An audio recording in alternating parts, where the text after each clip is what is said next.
Okay, so I'm going to quickly share my screen and then we'll have a conversation about the application process quickly, and then we'll break into real conversations on the Commonwealth Scholarship applications. What do you have to know from the beginning is that there are different forms of Commonwealth scholarships available. There is one Commonwealth Scholarship where the Commonwealth Scholarship Secretariat itself is the one that funds your entire education, both your tuition, your feeding, your travel, and everything that comes with your 1-year master's education in the UK. That is the one that is opened now. Then later on in the course of the year, they will open a second one also available for master's applicants. That one is called the Shared Scholarship. That one is such that the UK universities, some UK universities apply and they pay part of your fees. And then the Commonwealth Scholarship Secretariat will also pay part of your fees. That is why they call it the Shared Scholarship. So there are two different application pathways that you can follow. What we are discussing now and the one that will end on October 16th or 17th, if I get the date right, is the one that is fully funded by the Commonwealth Scholarship Commission. And for this application, you have to apply through certain nominating agencies. We are going to go through all that as we proceed in our conversations. But before I go through the PowerPoint presentations to, one, when you want money from someone, and in this case, you want money from the Commonwealth Scholarship Commission, you have to know what they want and why they want a certain caliber or a certain skill or quality of people. You have to make sure that you've researched the people you want to give you money. And so never consider spending an entire day on the Commonwealth website, browsing through what their values are, what kind of people they hope to train, what kind of people they hope to fund, and what they anticipate the people will be able to do after the education is a waste of time. Spend time on the website of the Commonwealth Scholarship Commission.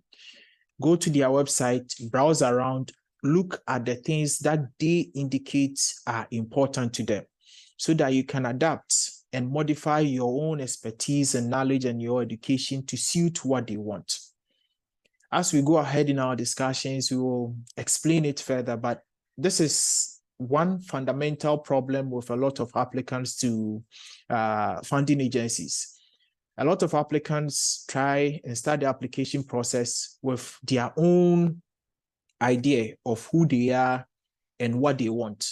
They don't try to align who they are and what they want with the demands or wants of the funding organization. And so sometimes you can be very skilled, you can be very knowledgeable, but you won't get funded because your skill and your knowledge does not align well with what the funding organization is looking out for. So it's absolutely important. If you're going to spend 2 or 3 days browsing the website, looking at the type of people who are funded, the type of programs that are funded, the qualities and skills and values that the CSC stands for, the British Council in general, what they stand for and what they look out in people, spend time and research this organization, because this is the organization that you are going to make what we call a pitch to. You are going to argue, make an argument to them that you are well equipped and you fit the criteria of person that they are looking out for. So this is very, very important. Okay, so I'm going to go through this 24-slide presentation. I'm going to try and keep it very brief, within 15 to 20 minutes, so that we can open the floor and have a conversation about it. Right. So what are Commonwealth scholarships?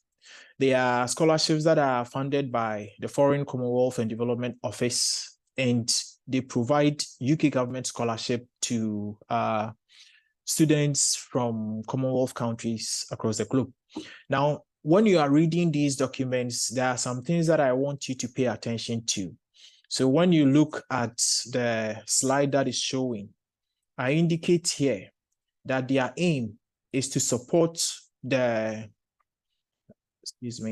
their aim is to support the co-creation of research, innovation, and solutions to enact sustainable development priorities.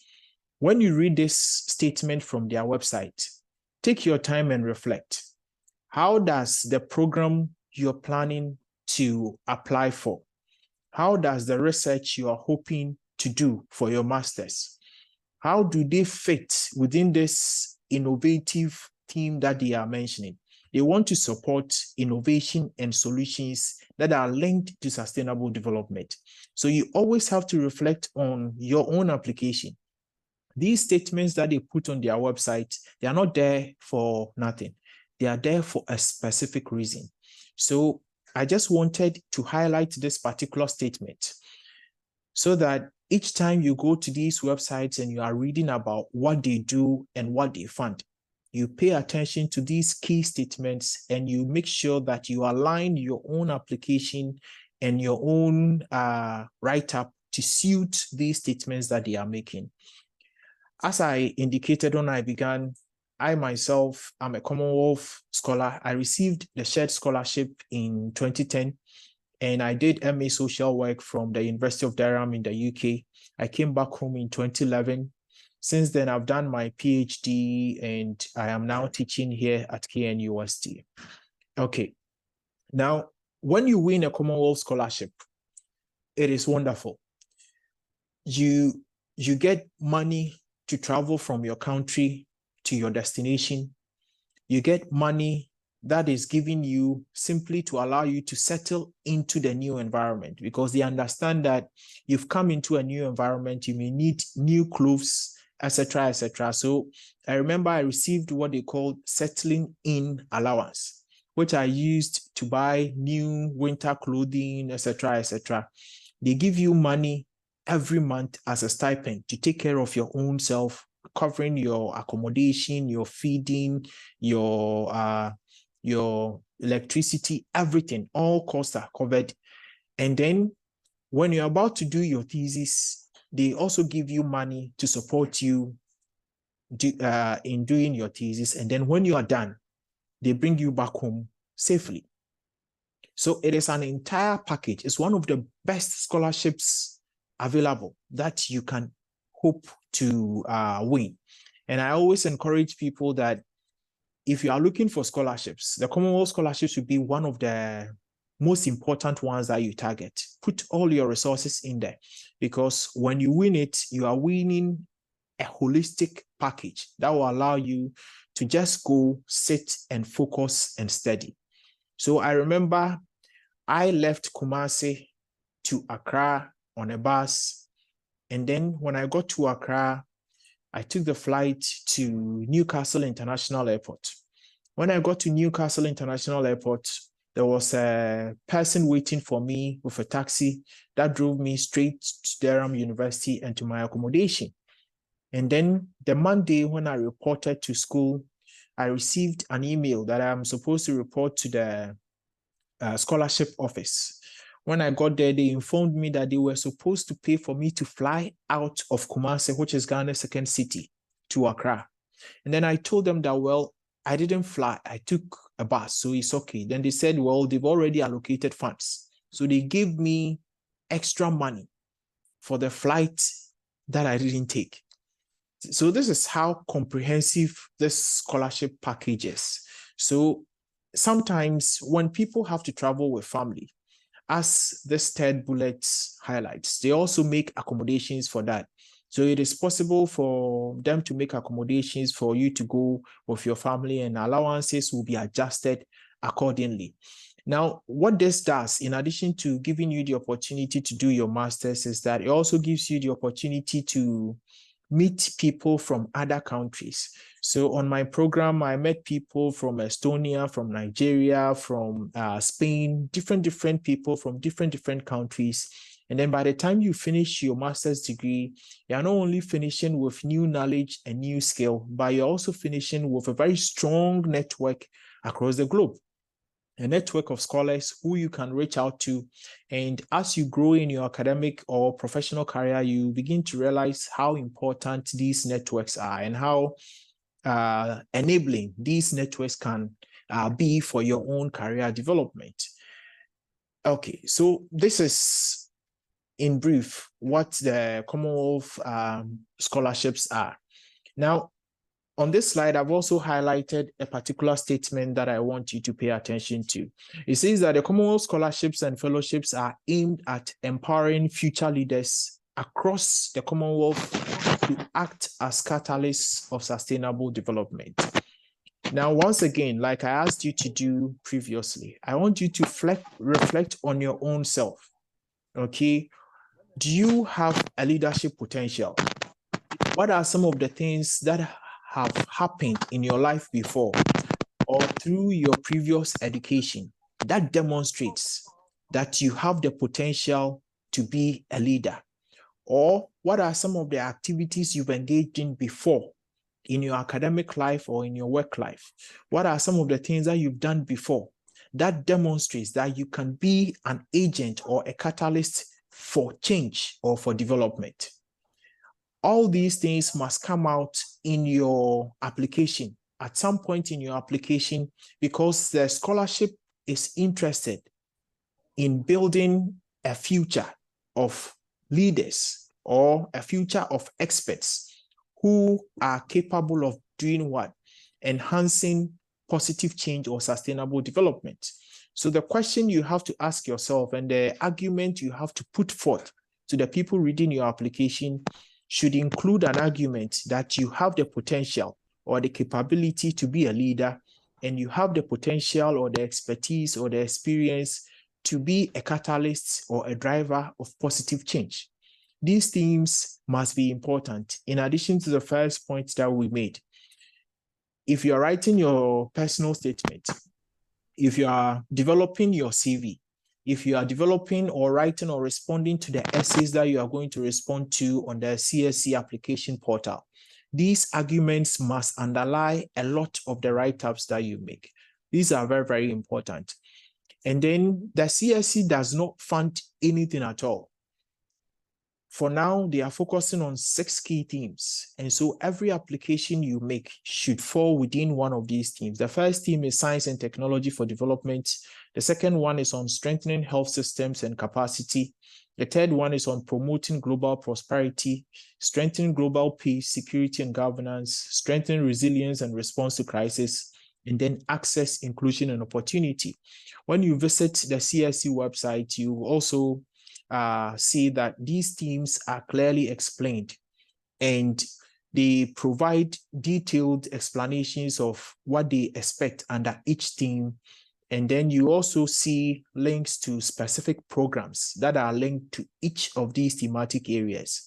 The whole idea is that you are going to apply for particular programs, but each program you're applying for must fit under a particular theme, so that you can argue that when you are admitted or when you are given a scholarship to pursue this particular program, you'll be developing expertise in this particular area, which falls under this thematic area of the UN Sustainable Development Goals. So if you come back to your home country, this is how you are going to contribute to your country's development. Your expertise will be aligned to the health systems and strengthening the health systems of your country, or your expertise will be aligned to empowering science and technology education, or technology and science for climate change, or technology and science for reducing poverty in your country. You always have to ensure that your programs that you're applying to and the arguments you are making are aligned to one or more of these thematic areas. Okay, now, the Commonwealth scholarships have funded a lot of Ghanaians, and you can see on the right-hand side, the small diagram that they've done, that those of us who've returned, we are able to apply our skills when it comes to using our skills to solve problems. We are able to do it. A lot of us are able to do it When it comes to teaching others, like I'm doing right now, a lot of us are able to do it. When it comes to developing new training resources, a lot of us are able to do it. But our least impact is on engaging in active advocacy and driving change within our organizations. That is our major weakness.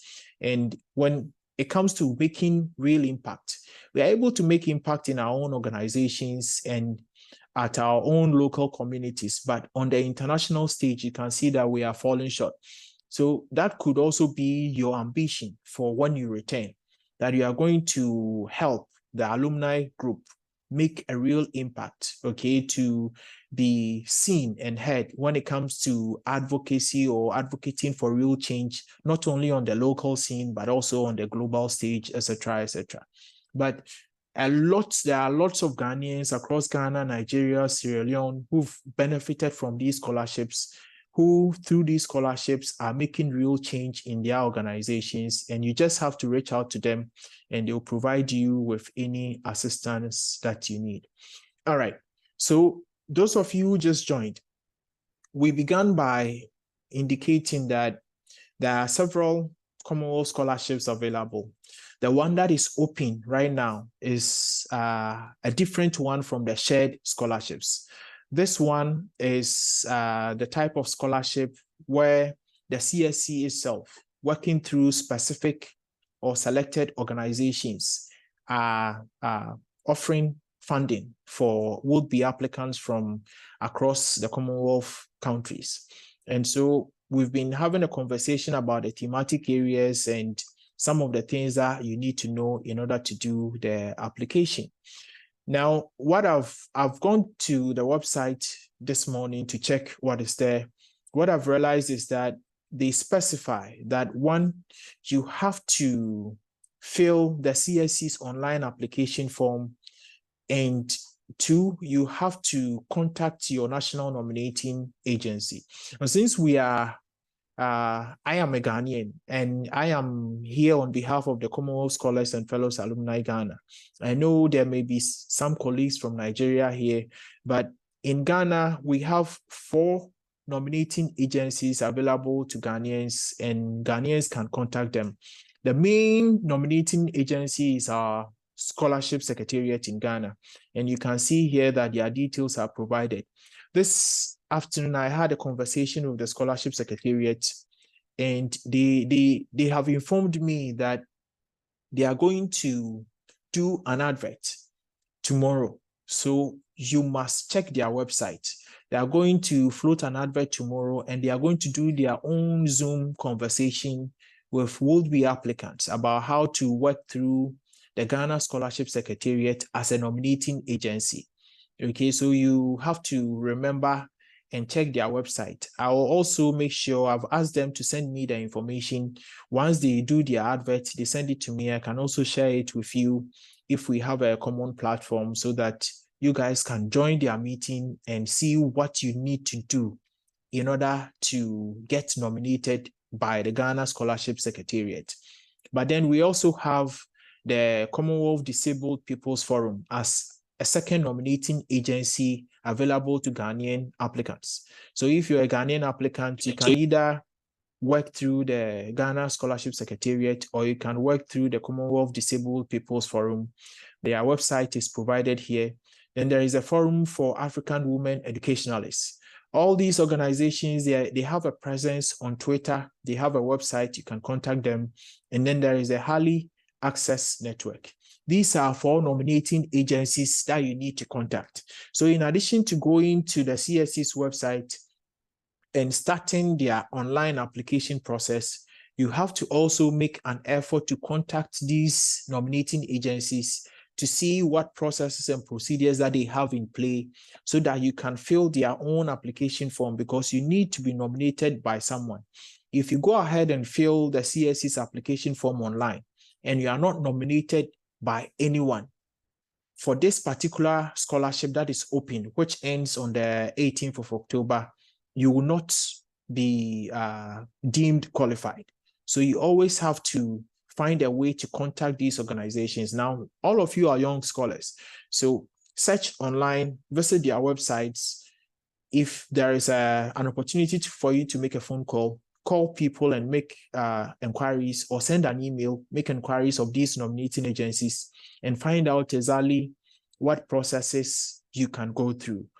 What we are also thinking as an association is that we are contacting these organizations one by one. If possible, we'll do another session a week today, and any of these organizations that are available may come and speak to you about what they expect from you. If you want them to nominate you, what they expect from you, so that, and what processes you can go through so that you all can be successful in your application. Okay. Now, the CSC is very committed to equal opportunity and access. And this is a statement that they put out. And once again, I've highlighted a few words and phrases for you to pay attention to. It says that the CSC is committed to supporting talented individuals. That's one key phrase, talented individuals who have the potential to make change. So they are looking for individuals with the potential to make change. Now, the question you have to think about and reflect on today is, how can you demonstrate to the people who are reading your application that you have this potential to make change? Is there anything in your background, in your education, in your internships, in your voluntary activities that demonstrates that you, Joyce, Frederick, or Amma, or whoever, you, this person, you have the potential to make change? Because they need, in addition to all the things that we've emphasized previously, the people who are selecting the potential applicants need to see that this person we are selecting demonstrates the potential to make positive impact, to make change, especially in relation to one of the 6 thematic areas that we've highlighted. And fortunately for you, this is an organization that does not discriminate. They do not say females are especially encouraged to apply.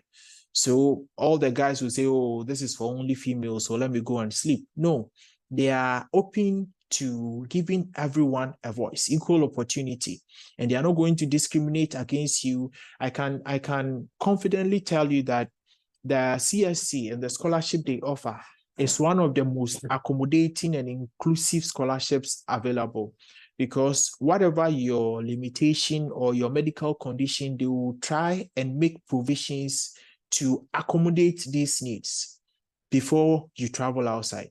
So it doesn't matter what disability you have, it doesn't matter what medical condition you have, you don't necessarily have to consider yourself as a weakness. That does not matter. As long as you can demonstrate that you have the potential to make positive impact, to make change, to be a leader, to drive innovation, then you are eligible to apply. So they are very, very committed to giving everyone an opportunity and to not discriminating against any person. I remember a few years ago, someone asked me that they are pregnant and they want to apply. Would it be a disadvantage for them? I told them, no, it can't be a disadvantage for you, because this is not an organization that is interested in saying that, well, this person is pregnant, so they can't study. No, as long as you can demonstrate all the other values that they are looking out for, they are not going to discriminate against you based on your pregnancy or your state of marriage or whether you have children or not. That all those forms of discrimination do not apply when you are looking for scholarships from the CSC. Okay, so they consider your applications based on your academic merits. That's the first one. So maybe you have a second upper, you have a first class, you've done well, congratulations. And then the quality of your plan of study that you develop and the potential for you to make an impact on the development of your home country. These are 3 areas. Let's assume that each area will be scored the same. So your certificate from your university will give you 33% only. It's not enough to pass you in this application process. You have to be able to articulate a very clear plan of study. You have to be able to explain how your study is going to have any form of impact on the development of your country. And you have to be able to explain how what you're going to study is linked to any of the sustainable development goals. Your ability to do that determines a chunk of the assessment criteria, which is point 2, quality of plan of study, and point 3, potential impact on the development of your home country. So these are all important. And then you have to make sure that you have all your documents together. We are going to discuss more of these very soon. Okay. Now, when you go to the CSC website, like we've already indicated, there are so many resources on the website available to you, and there are so many links. I will suggest that you take your time, take about 2 or 3 days, and read. Read some of their news articles, read some of the research that are being produced by past scholars, present scholars, read some of their opinion pieces. Read so much about this organization so that you can understand the people that you are looking for funding from and what exactly they are looking for in the people they want to work with. All right. So this is what the Scholarship Secretariat requires from you. That is what I've taken you through. But I want to also give you my recommendations. Okay. First of all, I've indicated that there are 6 themes that you have to go through. Make sure that you read these 6 themes and you understand all of them. And after reading them, I always suggest to would-be applicants, make a rank order of the themes, because some of us did MSc Computer Science. Some people did MSc, BSc Computer Engineering. Some people are business administration students. Some people are agric and natural resource students. Some people are optometry students, sociology students, social work students. And some of you may feel stronger in a particular thematic area. So off the top of my head, I remember there is one theme on, let me go back to that slide. There is one theme on access and inclusion. This last theme. I would expect that for students who read social work and who have a BA degree in social work, in terms of ranking, access, inclusion, and opportunity as a theme will be higher on their list compared to science and technology for development, or compared to strengthening global peace, security, and governance. So depending on your background of study for your undergraduate degree, you may do a rank order of the themes, because as we said, each of these themes have some specific programs aligned to them. And your ability to rank order will also ensure your ability to do a very well-organized systematic application process. So yes, do a rank order, not necessarily to say that one theme is more important than the other, but an order that indicates that one particular theme is well suited or well aligned to your own skill and your background and your knowledge than the second theme compared to the third theme. When you look at your own education and all the internships you did and all the volunteering you did, you feel that maybe theme 3 is well aligned to all the knowledge you've acquired, all the skills and experiences you have. But if you're unable to get theme 3, maybe theme 5 works best for you, and then you do that rank order. So when you're applying for programs, you know which programs are best fitted to your own qualities. Remember, you're going to compete with thousands and thousands and thousands of people. So you have to be able to demonstrate that for this particular program, I am the best applicant, given my background, my education, my experience, my exposure, etc., etc. That is why I always say that look at all these themes and then do a reorganization on your own laptop or on your own organization device, a rank that indicates which theme is well aligned with your own knowledge, skills, and your plan for the future. And then add a list of all the programs that are linked to each of these themes, match available programs and schools with the themes. I've developed this simple table here to serve as an example. I'm sorry that the font seems to be quite small on this table, but this is a rough table that I developed off the top of my head. Assuming that I am going to do the scholarship application, I have decided to use, today is Wednesday, to use Wednesday, Thursday, and Friday to read, organize, and then to plan my application. So I read all the teams, and since I have social work background, I decide that the first team I'm going to apply under is access and inclusion. So I check the CSC website to see which programs or courses are available under access and inclusion. Assuming maybe I find a program on MA social work from the University of Birmingham, I indicate it here. Then there is another program on maybe MA social protection and policy development from the University of East Anglia. Then I put it in B. So I list all the relevant programs under Team 1, which is access and inclusion. And I indicate all the schools that are running these programs that I'm interested in here. Then I go to the second team on my order. Then I repeat that same process. So by the time I am done with my 3-day reading, I have a table and a plan. And then I can decide on how I want to do the application. Maybe I want to start with the first school and the first program under the first team, and then move to the first school under the second team. Or I want to do all 3 schools and all 3 programs under the first team and see if I have energy or time left for the other teams or schools. So it is important that you read these teams, but you read them in relation to your own background and your own expertise, and you use that to guide you to decide which team is most aligned to your own expertise so that you can do a very targeted application. Okay. Sorry.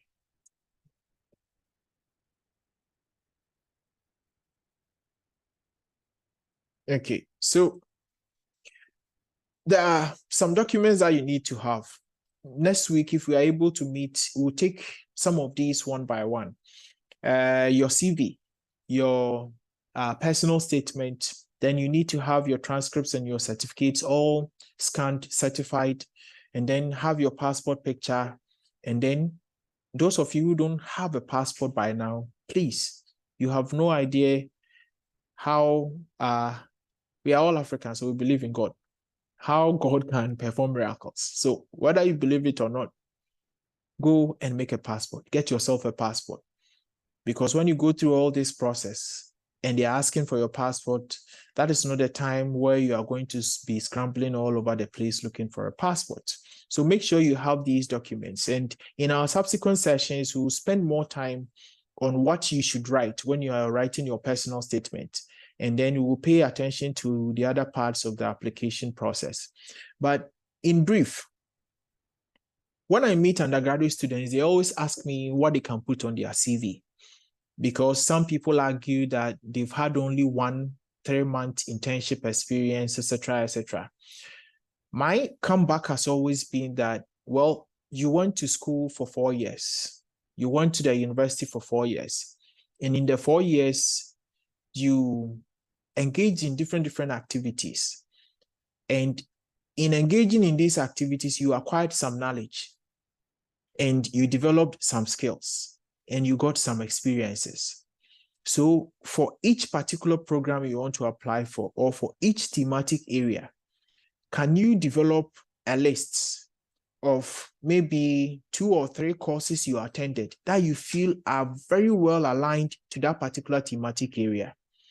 Then on that same list, can you share what specific knowledge you got from each course and how that particular knowledge you developed from that course is linked to the specific thematic area?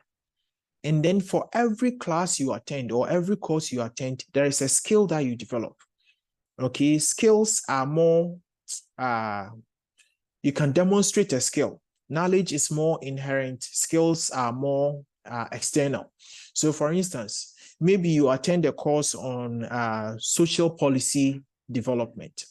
and you develop knowledge about policy development processes, etc., etc.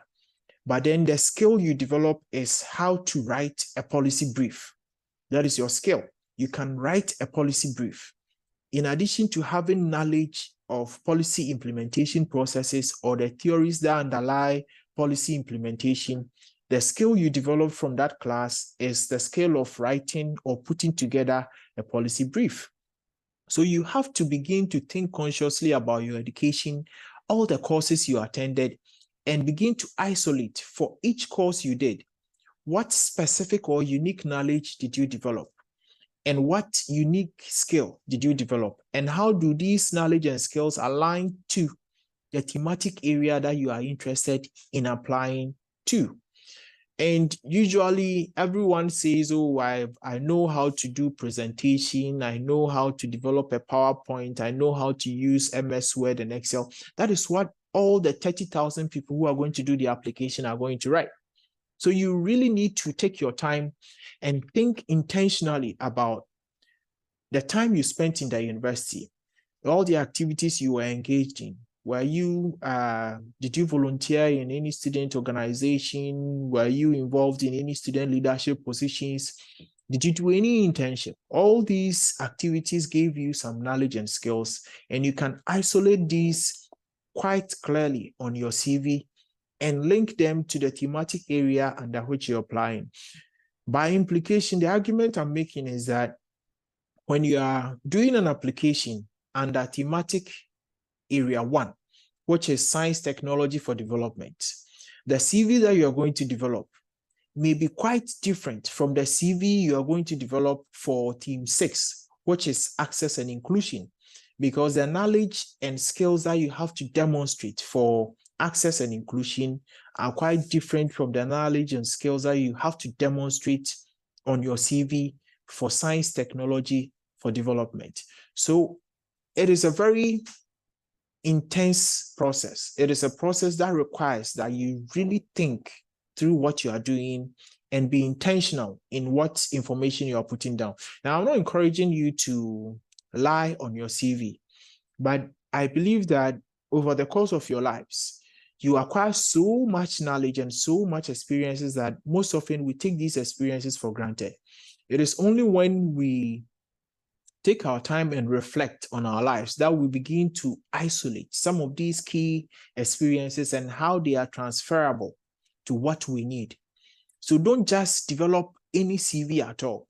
Don't just go online and take anybody's CV template and dump everything that you believe you have on it.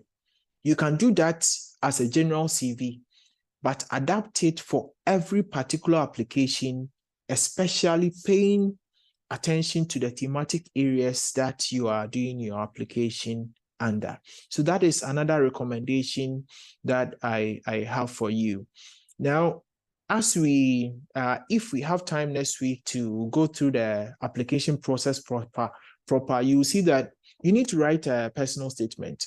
And the personal statement, like the CV that I discussed, is quite unique and specific for every program. And usually you have to align your personal statement to the program and the team under which you are writing. You don't just write one personal statement and impose it on every single application that you do, especially if your applications are cutting across different thematic areas. So if you're doing an application for a master's program in sociology, the personal statement that you write, I expect, must be quite different from an application on maybe international development, or for an application on MSc gender and poverty reduction. These are different programs that are looking for different types of students and different expertise and experiences from students, and they are looking for different forms of motivation from students. So you have to make sure that even though when you go online, there are so many samples of personal statements available, always ensure that the personal statement you are writing are quite unique to your experiences, and they are also linked to the thematic areas under which you are writing. And then let your own enthusiasm and passion flow through the personal statement. I know that some people encourage you to write in the passive tense, but I don't know, maybe it's a mistake, but I have a bias for people who write in the active form of sentences. Instead of write a sentence like, it would be helpful for Ghana to develop a policy. Rather, write, Ghana must, as a matter of urgency, develop a policy on. You see the difference? Instead of write, it will be possible for me to make a change on the lives of persons with disability when I return.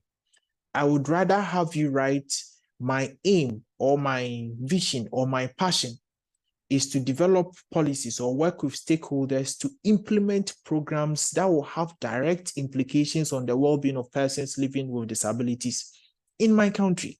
You have to make your passion flow through your personal statement. You have to make the person reading it believe that, yes, this is a person who actually believes in what they are writing, who has some fire in them.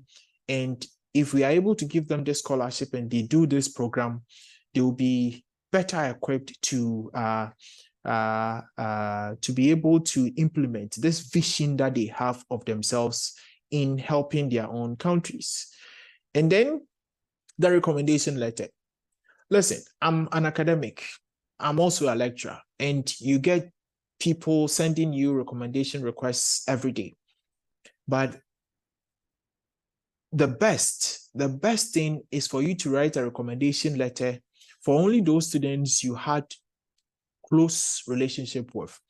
Because when you look at the CSC and what they are looking for, and the very competitive nature of this application process, you need the referee, the person who is going to write your reference letter for you, need to be someone who can write about your qualities as an individual, someone who can also write about your qualities as an academic, as a researcher, or as a worker. General recommendation letters are not recommended because they don't help. It is interesting. Sometimes you write a recommendation for someone who is applying for a scholarship on a program. Let's say the program is gender and development, and you write a recommendation for them. But then they call you and say, oh, there is an emergency. There's a new scholarship they've seen. The deadline is tomorrow. But since you've written a recommendation for them before, they want you to use that recommendation for this new scholarship. And then you ask them, well, what program are you applying for? And then they tell you that they are applying for a program on clinical psychology. But the first recommendation was gender and development. And the qualities of the individual that I highlighted in that particular recommendation was supposed to tell the selection committee that this person has the knowledge, has the skill, has the personality to excel on a program on gender and development. It has nothing to do with clinical psychology. If I have to do what is right for you, then I have to take my time and reconstruct another argument as a reference letter for your application to the clinical psychology program. The point I'm making is that if you know your deadline is October 18th and you are close to some of your old professors, talk to them now. Begin the conversation about getting a potential recommendation letter now. Because trust me, the recommendation letters are taken into consideration as part of the assessment. Don't think that these letters, they are just going to put it somewhere so you can develop any general recommendation template. You have to ask from people who supervise your undergraduate thesis, for instance, or sometimes if you are a student of KNUST, you do 2 electives, one in third year, one in final year. So it will be good for you to request for a recommendation from someone who taught you in an elective class. And mostly these elective classes are smaller. So you build a stronger relationship with your lecturers in these elective classes, and they come to know you both as a person, as an individual, and as an academic, and how you work well with people in groups, alone, etc., etc. They can bring all this out in the recommendation letter. So it's not only your transcript, your certificate, and the answers you fill in the application process that is important. Your CV is very, very important. Your personal statement is very, very important. And the quality of your reference letter is also very, very crucial.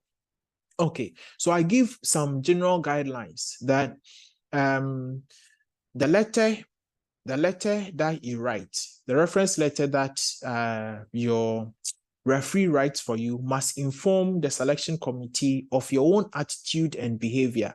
If you're applying to do a program in social work, your referee should be able to explain to the selection committee that you are someone who is open to diversity.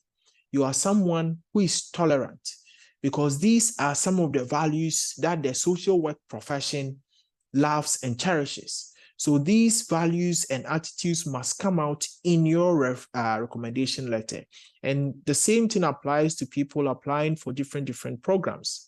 And then the letter must also inform readers about your academic qualities and knowledge and how it is linked to the program you're applying for.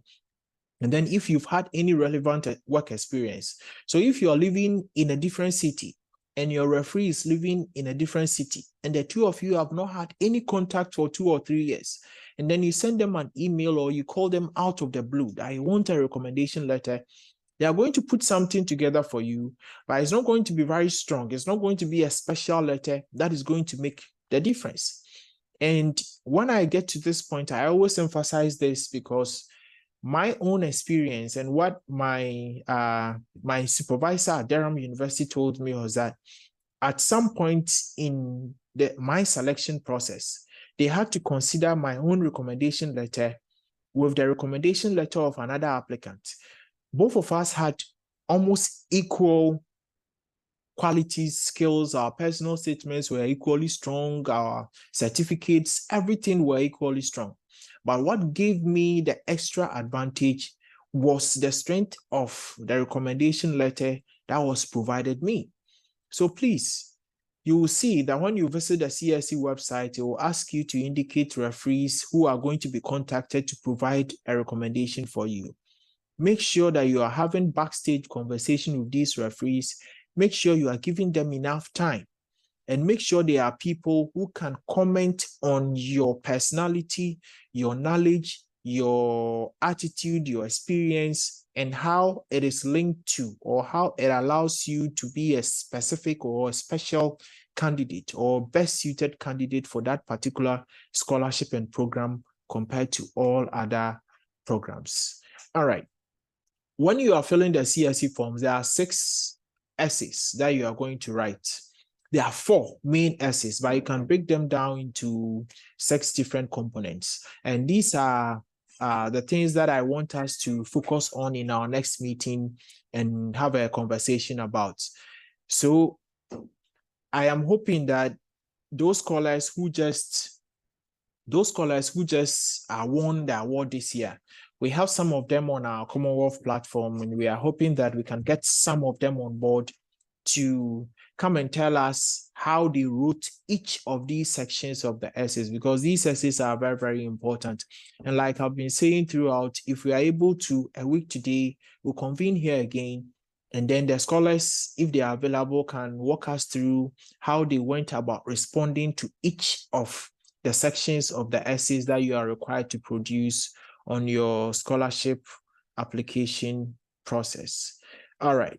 So we've been talking for quite some time, so I'm going to pause briefly here and emphasize that once again, if we are able to, next week, we'll meet again and have a conversation either on writing or developing your personal statement and writing the other parts of the essays that you're required to write on the CSE's application portal. And if we are able to, we are going to try and get people from the nominating agencies to have a conversation with you about what you need to do in order to get nominated. And those of you who didn't join early, the Ghana Scholarship Secretariat, they've indicated that they are going to hold another session like this for you. They are the main nominating agency for those scholars who want to get a Commonwealth Scholarship from Ghana. So make sure you visit their website tomorrow and see when they are going to hold their session. Join, ask all the relevant questions so that if you want to come back to our meeting next week, then you come back with more questions or clarifications, and then we can deliberate on that. So this in brief is my presentation. I'll pause here and then we can have a conversation. All right.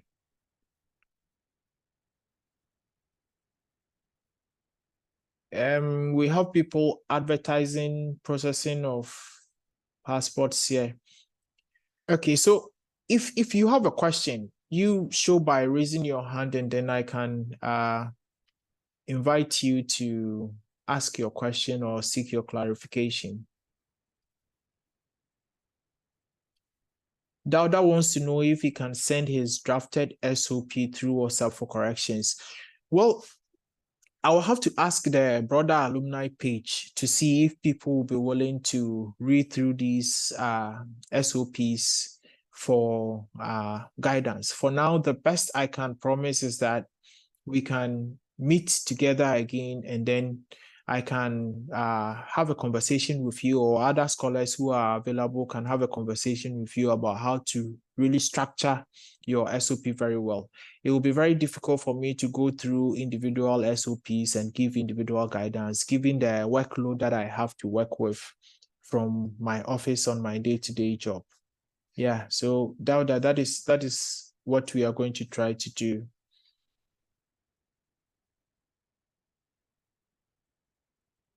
Samuela, I've not prevented anyone from joining.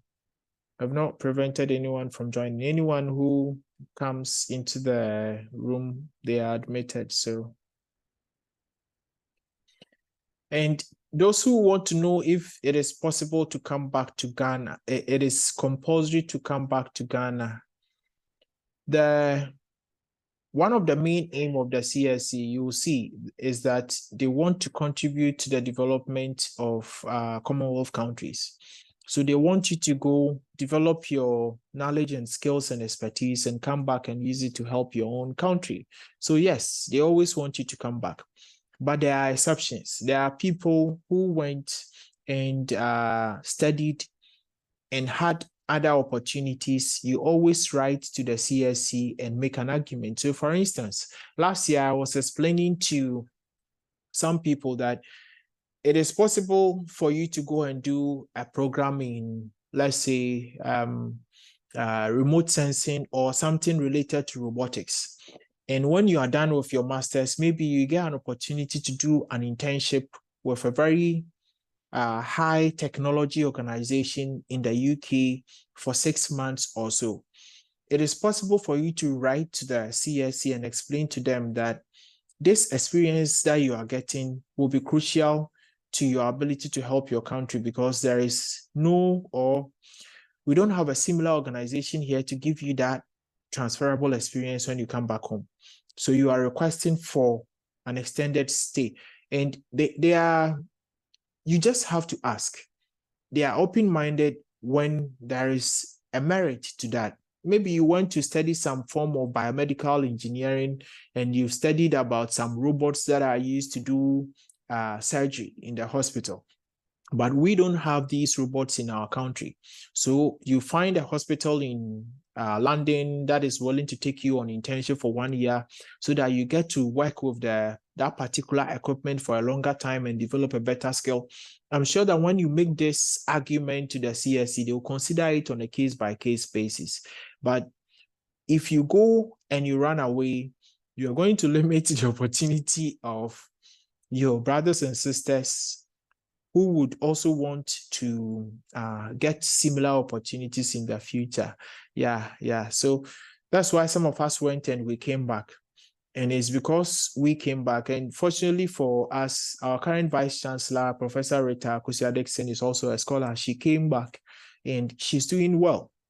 And so if for nothing at all, when you come back and you come and you contribute to the society, there are other PhD fellowships on the Commonwealth platform that you're eligible for. And people go, they come back, they work a little, they apply for PhD fellowships and they get it and they go because they've demonstrated that they are trustworthy people, etc., etc. So this is in a nutshell what I have to say. Yeah. Is there any question in the room apart from Samuela wanting to run away?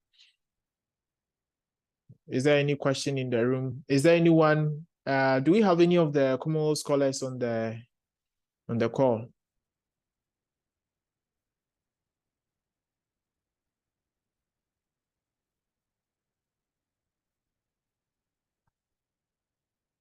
All right.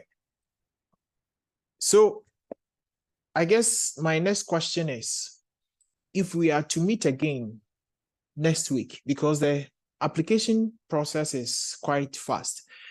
Later on in the year, they will open the shared scholarships too. But when you experience this one, it becomes easier for you to do the shared application, scholarship application. So I would encourage everyone to give this a go.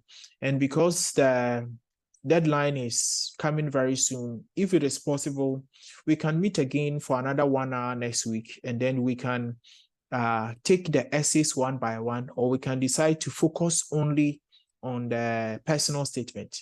How do you write a very strong personal statement for your scholarship application?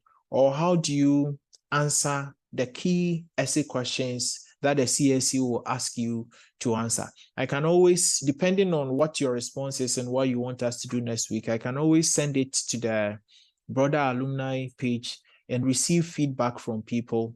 And then, yeah, I can guide you next week when we meet. Okay, Tahi, you can unmute and then you can talk. Hello. Can you hear me, Tahi? You have your hand up. You can unmute and talk.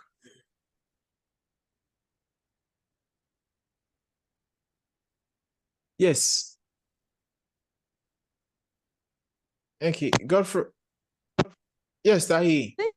Some few questions on the chat box. Can you please respond to them? Okay, there are so many questions there, but if you can ask again. Someone asked if one can apply under more than one team. Yes, as far as I'm concerned, yes. Yes, it is possible. So you can apply to 2 or 3 different schools for 2 or 3 different programs under 2 or 3 different teams. Do you understand? You just have to ensure that. And then another person. Yeah, go ahead. Yes, another person asked if undergraduate student can apply, like people that are still in school, yet to complete. Well, they will ask you, I think when you go to the CSE application portal, they are going to ask you to fill in the details of your undergraduate degree, when you, what program you did, when you completed, etc., etc. So as far as I'm concerned, you have to have finished your undergraduate degree. As to whether you can apply in, say, final year, first semester, I'll have to find out and get back to you. But for now, what I know is that you have to have finished your undergraduate degree. Yes. And since the scholarships are eligible, like you start next year, even if you are about to start your national service, you can still do the application so that when you win it by next year, around this time, you'll be leaving the country. So, yeah. Okay, someone also asked, Doc, please, can you explain the evaluation criteria that the scholarship committee will use to assess applicants? Yes. That is what I hope we can go further into. So, for instance, the first one is very simple, your own academic merit. That is whether you are a first class or a second upper student. whether you are a strong upper or quite a middle upper student.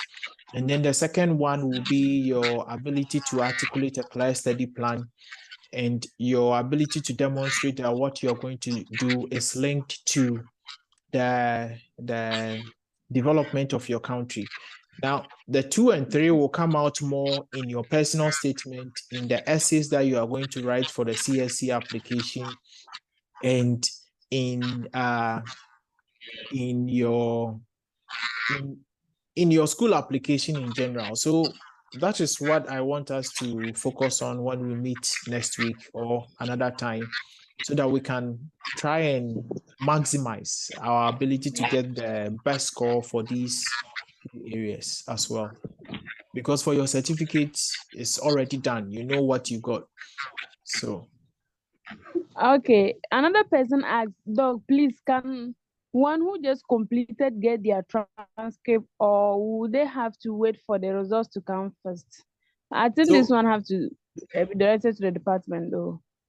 yeah, but That- For KNUST, we are hoping that by a week today or by the end of September, we would have taken the final year results through the college audit.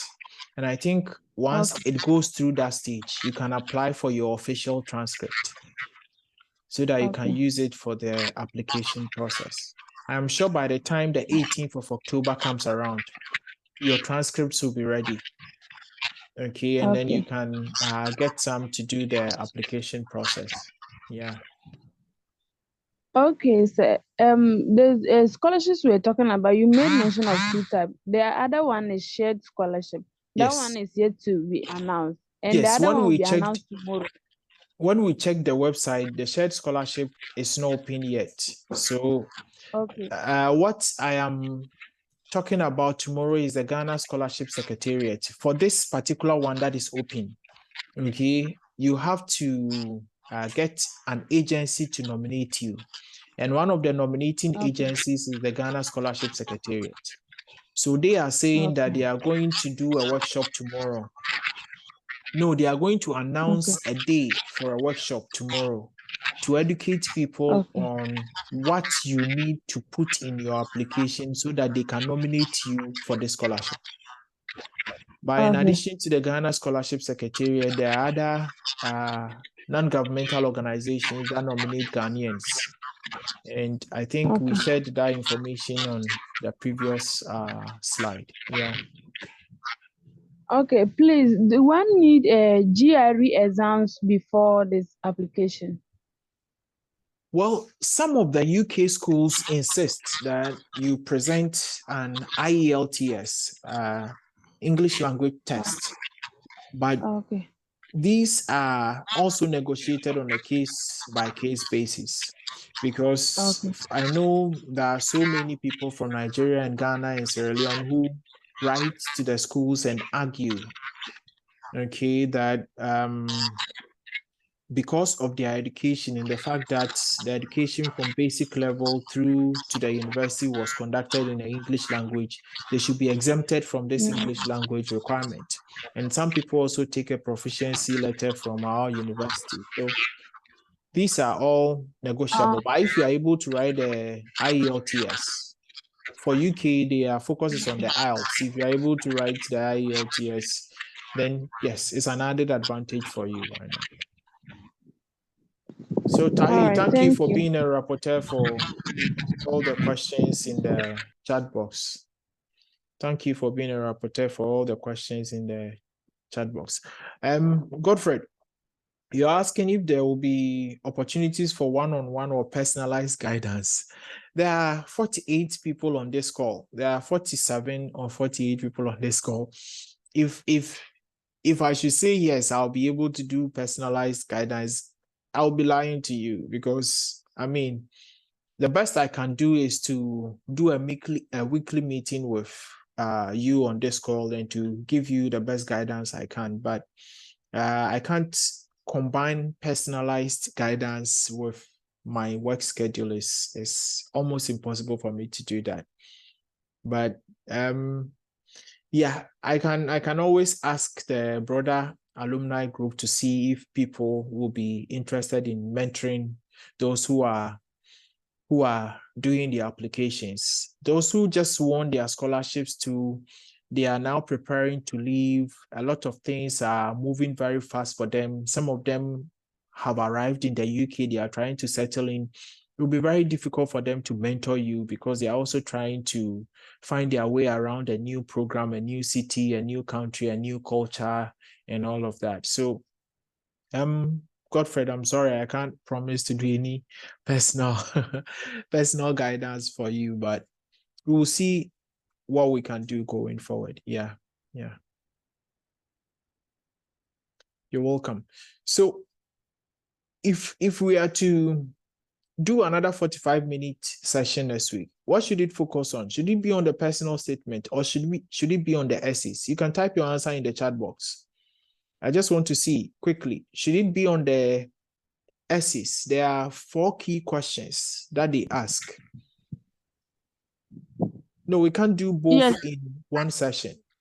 So we either do the essays or we do the personal statement. Then the following week we'll do the other. Let's first consider the personal statement. Tahil, you put it in the chat box. I'm just seeing something. I'm just looking at something. And something that is also occurring to me is that, Newton, I'll come to you very soon. Something that is occurring to me is that we can also kill 2 birds with 1 stone. You know, I can get one of the scholars to do a self-recorded video on the essays and how to answer the essay questions. And then I'll share it with you guys when we meet next week so that we can focus on thinking about how to write a personal statement next week. So we can do 2 things at the same time. Or I can even get different scholars to do a self-recorded video on how to write a personal statement, then a different one on how to answer the scholarship essays. And then we can share it with you so that it can guide you in your application process. Yes, I think that will be a brilliant idea. So for the next 3 weeks or 4 weeks while you do the application process, we have to keep this group in constant communication. We have to meet once in a while to see what challenges people are facing and what obstacles people are facing. And then together with the country director of British Council Ghana, he's very, very interested in a lot of Ghanaians winning the scholarship. And then our representative, Rosalind in Nigeria, who is very, very interested in getting a lot of African scholars to the Commonwealth platforms. We will see what we can do to eliminate the obstacles that you're facing. This year, the Ghana Scholarship Secretariat are also going to be very, very proactive. So this should not be a one-off meeting. This should be something that we can do. And even if this particular call ends in October, we can still be meeting regularly so that when the shed is opened and other scholarships come around, we can all do the applications. My hope is that a year today, a lot of the people on this call right now would be scholars somewhere, and then you'll be sending me Merry Christmas messages with snow in the background and all that. It will be very, very interesting. So, hey, you see the quick amen. Hey, so nobody wants to stay in this country, and then we will study together. Anyway. All right. Newton. Hello, Newton. You had your hand up.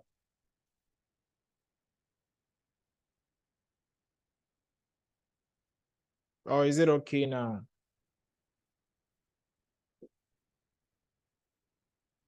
All right. Dauda, are you on the call? Hello, Dauda. Atu, Dauda. Doc, good evening. How are you? I'm fine, Doc. Good. Do you have a question? No, I've exhausted my questions already. I will also go and do the assignment you enlightened us on, so I could get questions then. maybe in our next section we could ask more. Okay, so I'll ask Franklin, put your number in the chat box so that those who are not on our common page, we have a common page. We call it Life After School platform. So if I get people to do the self-recorded videos, I'll put it on the platform. Franklin is going to put his number in the chat box so that people can get in touch with him. He will add you to the page so that we can share resources and share information on that particular platform. We are going to dedicate the next 1 month. We will sleep less, we'll work harder, and then we'll put in our applications. If this phase doesn't work for us, we'll look out for the shared scholarships. When it opens, we'll communicate, we'll have a conversation again, and then we'll give it a shot again, and then we'll see. Hopefully by January or February, we'll be done with all our applications, and then we'll be waiting for the good news, for the email that says that congratulations, you've been selected for a Commonwealth Shared Scholarship or another form of scholarship somewhere. So that's Franklin's number. If you are not on our common platform, get in touch with him. He will add you to the common platform, and then we'll continue to engage as the days go by. Okay. If there is no pressing question, it's been a very, very long day, but I'm very, very happy with the conversations we've had. And I'm going to try and isolate all the information that was shared on this PowerPoint with you on our common platform. And just by way of recap, I think the key things that we've done is to indicate that when you are doing your application, you have to read and be familiar with the funding organization who are going to give you scholarships. They all have their key terms and values and skills that they are looking out for in would-be applicants. And it's very, very important that you pay attention to this. And if I'm able to, I have to seek permission from the Scholarship Secretariat before I can share their PowerPoint with you. But if I'm able to share it with you, you'll see that I've made comments here that statements like they want you to, when you get a scholarship, you get the opportunity to join leaders in sustainable development program to support academic and or professional development. So when you are filling the online application and the schools ask you, why do you want to come and study in the UK? You have a potential reason here that in addition to all the other benefits, you also want to have the opportunity to join the Sustainable Leaders Program so that you can contribute to their discussions, blah, blah, blah. And then we've discussed the thematic areas, and we've had a long conversation about how it is important for us to understand what these thematic areas are and their implication for us, and how we can align our own background to each of these thematic areas. I think the next key point we made was that after going through all the application, we have to make a rank or a table that aligns our best thematic areas with the programs that are available in the schools that are offering it. And we use that together with the tips we've shared on writing the personal statement, the CV, etc., to make a very, very strong application. Hopefully, as my conversations with the Ghana Scholarship Secretariat went, hopefully tomorrow they will share the information on when they are going to do the workshop for you, so that you also know what you need to do. But remember that in addition to the Ghana Scholarship Secretariat, there are three other agencies that will be nominating people from Ghana to for this particular scholarship program. So spend time, visit their websites, and look at what you need to do. If you have to send an email or contact them, do so, and make sure you are aware of what you need to do in order to get nominated by any of these agencies. Now, before I say goodbye, I just realized that Rosalind has joined us. Hello, Rosalind. Can you unmute? Rosalind is my boss. She's in charge of all the alumni. Hi, everyone. My apologies for joining in late. I was in transit heading back home. My apologies. Yeah. Thank you so much for having me, John. That's all right. So, Rosalind, we've had a conversation about the application process, and we've decided that maybe next week or going forward until this particular portal is closed, we are going to have periodic online meetings like this to discuss the application and what challenges they are facing. So we are also going to talk to the alumni group and see if people can do self-recorded videos to explain particular parts of the application for these applicants. They are very enthusiastic and they are very, very happy for what we are doing. And I hope that through our mutual efforts, I've also assured them that the British Council and your own self, you are very, very supportive of this process, and that whatever obstacles they come across in the application process, we will try and see if we can work with them to address it. So if you can say some nice words for them, Rosalind, before we finally say goodbye, I'm sure they will love to hear from you. Okay. Yeah, thank you very much, John. And I'd just like to also say thank you to all the participants that have joined this call. And just like John had mentioned before, when I joined, that it's really important for you to go through the website, go to the Commonwealth Scholarship website, check out for the nominating agencies, look out for the requirements, ensure that you start gathering all these documents. Where the deadline is on the 17th. So please ensure you gather these documents and start immediately. Do not wait for when it's a day to the end. Start immediately. And when you actually run into challenges, since there's going to be a periodic check-in and all of that, I think it might be something, maybe John, maybe we might take this offline on if it's possible to explore where they can be dropping their questions, and this can be reviewed on this periodic calls if that Wonderful. works. Yeah. And so just wishing you the very best, and to have some of you join, or if not all of you, join next year's batch of scholars, and I'll be the one happy to deliver pre-departure briefing before you proceed to the UK. Yeah, thank you. All the best. Thank you, Rosalind. Thank you, Rosalind. And thank you, everyone. It's been a wonderful conversation. So we will continue to engage. This is not goodbye. We are all going to sleep. And then we'll wake up tomorrow and we'll continue to engage. And then we'll see how best we can help you. So thank you. I wish you all the best. See you soon. Bye-bye. Bye.